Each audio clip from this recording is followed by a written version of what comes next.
Day 207 of the Trump administration was truly unlike any other, not just for this president, but in the whole of presidential history. We have never had a president give Nazis the benefit of the doubt. We've never heard a president equate the white supremacy movement, the racists, the bigots, the Nazis, with those in moral opposition to their message. This was an emotional day for millions of Americans because we've never heard a president like this and we've never had a president like this. It's especially emotional for those alive today who survived the Nazis the first time around, and for those whose fathers signed up to go defeat them and save the world. It's especially hurtful for those Americans who don't need to be told what it means to see white men carrying torches on a hot night in the South. The afternoon began with a first, the sight of the presidential podium in front of the gold elevator doors in the lobby of Trump Tower. The president's initial remarks were about infrastructure, and so much for that message. His staff was not expecting him to take questions, but he did. His chief of staff looked down during what followed. Here now some of the president's words on the violence in Charlottesville, Virginia. Why did you wait so long for the last neo-Nazi? I didn't wait long. I didn't wait long. I didn't wait long. I wanted to make sure, unlike most politicians, that what I said was correct, not make a quick statement. The statement I made on Saturday, the first statement, was a fine statement, but you don't make statements that direct unless you know the fact. It takes a little while to get the facts. You still don't know the facts. And honestly, if the press were not fake and if it was honest, the press would have said what I said was very nice. But unlike you and unlike the media, before I make a statement, I like to know the facts. Unlike a lot of reporters, I didn't know David Duke was there. I wanted to see the facts. When you say the alt-right, define alt-right to me. You define it. Go ahead. Well, I'm saying, define it for me. Come on, let's go. Define Senator it for me. McCain defined them as the same group. Okay, what about the alt-left that came charging at him? Excuse me. What about the alt-left that came charging at the, as you say, the alt-right?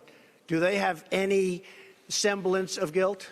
This is Senator McCain's statement. Let me ask you this. What about the fact they came charging with clubs in their hands, swinging clubs? Do they have any problem? I think they do. I watched those very closely, much more closely than you people watched it. And you have you had a group on one side that was bad, and you had a group on the other side that was also very violent. And nobody wants to say that, but I'll say it right now.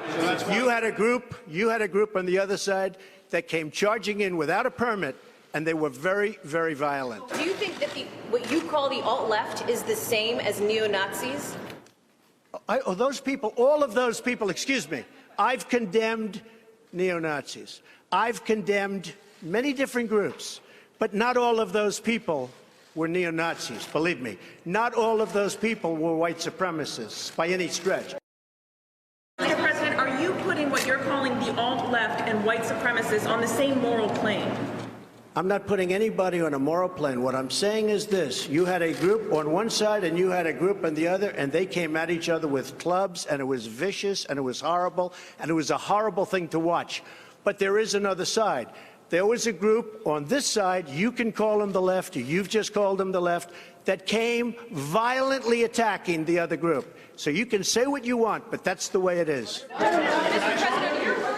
On both sides, sir, you said there was hatred, there was violence on both sides. Well, I do think there's blame, yes. I think there's blame on both sides. You look at both sides. I think there's blame on both sides, and I have no doubt about it, and you don't have any doubt about it either. George Washington was a slave owner. Was George Washington a slave owner? So will George Washington now lose his status? You're changing history, you're changing culture, and you had people, and I'm not talking about the neo-Nazis and the white nationalists, because they should be condemned totally. But you had many people in that group other than neo-Nazis and white nationalists, okay? There were people in that rally, and I looked the night before. If you look, there were people protesting very quietly the taking down of the statue of Robert E. Lee. I'm sure in that group there were some bad ones. The following day it looked like they had some rough, bad people, neo-Nazis, white nationalists, whatever you want to call them. but you had a lot of people in that group that were there to innocently protest. No mention of Heather Heyer by name or the two police officers who died. The president did say Heather's mother had said nice things about him. The news conference was one of those "Are you watching this?" live television moments across cable TV. We knew as he was speaking that the normal setting on the American presidency had been switched to off. People lined up to criticize the president, but there was some thanks expressed as well. Quote, "Thank you, President Trump, for your honesty and courage to tell the truth about Charlottesville and condemn the leftist terrorists and the Black Lives Matter, the anti-fascism movement." That from former KKK Grand Wizard David Duke. Let's begin our conversation tonight, and with us to do that, former chairman of the Republican Party, Michael Steele.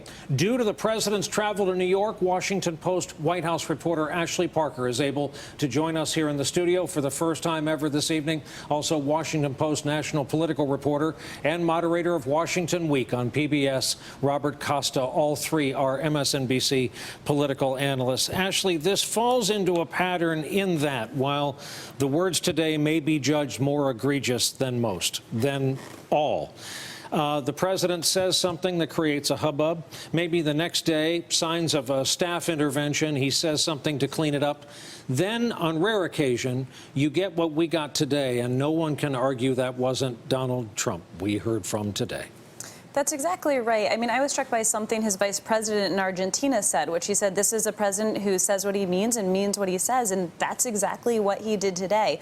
This was President Trump off teleprompter in the area where he's most comfortable, the lobby of his gilded tower, doing what he does. I don't want to say best because that sort of implies a positive connotation, but riffing and speaking his mind unfiltered. And if you ask him, he'll say, that's what got me this job. That's what got me to the dance. He will say that. And that's one of the reasons that when you bring in aides, including General Kelly, who is trying to add sort of more discipline and order, that he's resistant to their advice because at a certain point he says, all the political wise men told me I couldn't do this, I couldn't do that, I did all of that, and I won the presidency, and I'm just going to keep on trusting my gut.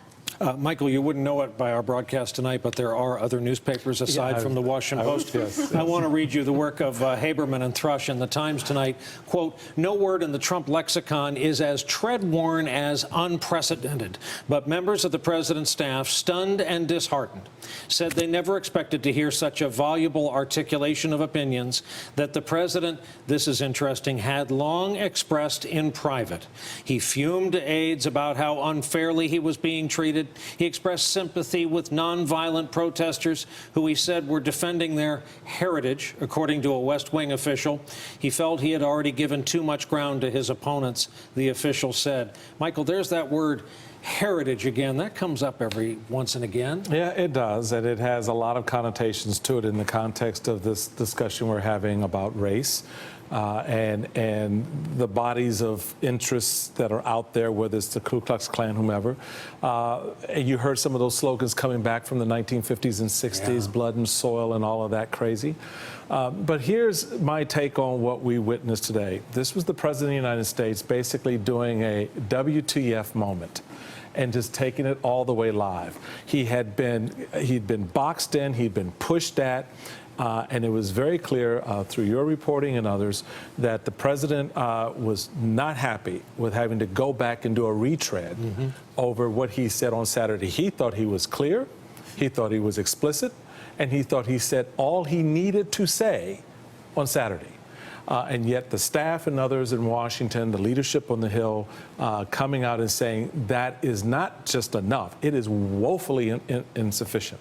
So the president was like, okay.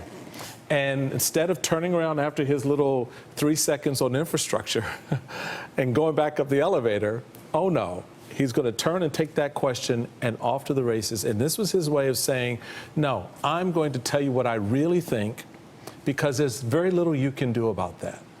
And that, I think, is a stunning moment and a stunning admission by the president that this is how I feel about this, deal with it. a little side note, I find it fascinating. This is the White House transcript of today. The title for all those who search for his remarks today, hereafter, will be Remarks by President Trump on Infrastructure. That's how it's going in the archives when it does. Mr. Costa, this is normally the part of the broadcast where I ask you, given your proximity to Capitol Hill and your knowledge of it, this latest Action X by President Trump will make it harder for him on Capitol Hill, especially with Republicans. But tonight, I'm going to ask you when courage will break out, because a lot of people wanted to know this today, when Republicans with big names are going to stand up and perhaps break with this president.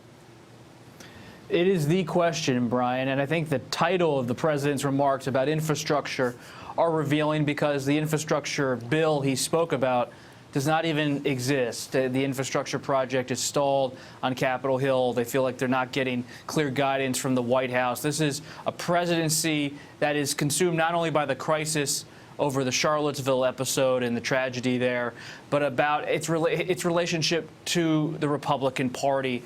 With regard to the question of courage, you're seeing, after Senator Flake of Arizona came out with strong words for President Trump, there's been a heightened kind of rhetoric coming from Republicans like Senator Gardner of Colorado and others who really do not like the equivocal nature of the president's approach to Charlottesville. But we don't see a full-bore attack on the president from the Republicans, Brian, in part because they believe the president still, in spite of all of this controversy, is speaking to a part of the party's base that is powerful and potent, and they want to confront the president, but they don't really want to animate that base at this point still against them. Hey there, I'm Chris Hayes from MSNBC. Thanks for watching MSNBC on YouTube. If you want to keep up to date with the videos we're putting out, you can click subscribe just below me, or click over on this list to see lots of other great videos.